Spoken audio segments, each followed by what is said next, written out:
Perhaps no choral work has caused greater controversy than Gregorio Allegri's famous musical setting of Psalm 51, commonly referred to today as the Miserere. Allegri's initial musical studies were as a boy chorister. Having been originally intended for ordination in the church, he obtained a benefice in the Cathedral of Fermo. Here he began to compose a large number of motets and other sacred music, which, being brought to the attention of Pope Urban VIII, obtained for him an appointment in the choir of the Sistine Chapel in Rome, a position he held until his death. By far the most celebrated composition of Allegri's output is the Miserere, a work that has obtained considerable notoriety. At some point it became forbidden to transcribe the music, and it was allowed to be performed only at those particular services, adding to the mystery surrounding it. Composed during the reign of Pope Urban VIII, probably during the 1630s, the Miserere was intended for the exclusive use of the choir of the Sistine Chapel, to be sung as part of the Tenebrae service on Wednesday and Friday of Holy Week.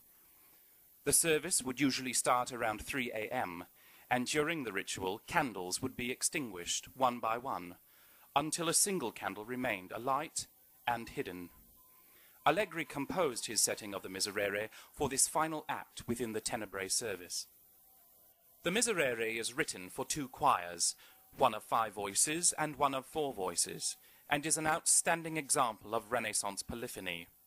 However, its constant use of the dominant 7th chord and its polychoral techniques are perhaps more reminiscent of the choral works of Giovanni Gabrieli.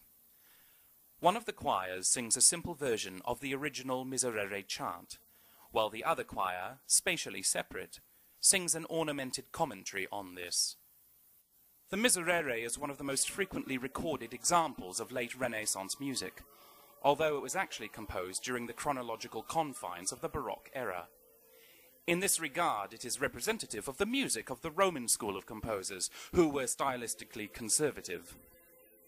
The work acquired a considerable reputation for mystery and inaccessibility between the time of its composition and the era of modern recording.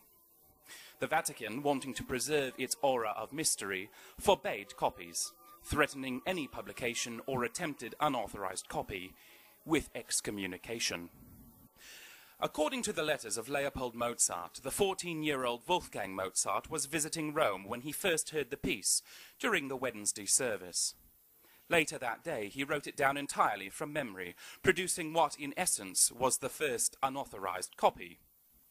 Mozart was summoned by the Pope, who, instead of excommunicating the boy, showered him with praise for his extraordinary feat of musical genius.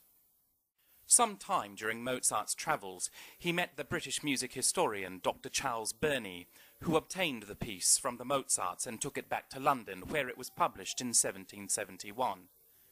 Once the piece was published, the papal ban was lifted. And since the lifting of the ban, Allegri's Miserere has become one of the most popular a cappella choral works of all time.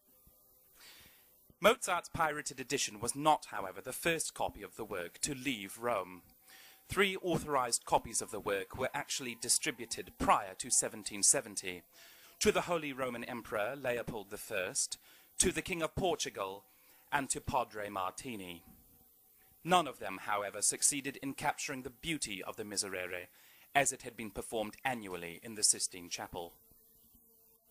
Burney's English edition does not show the ornamentation for which the work has become famous. The music itself is rather basic. Church music at the time placed a large gap between written and performance practice. Embellishments were largely placed in the hands of the performers. The original ornamentations were Renaissance techniques that preceded the composition itself, and it was these techniques that were closely guarded by the Vatican.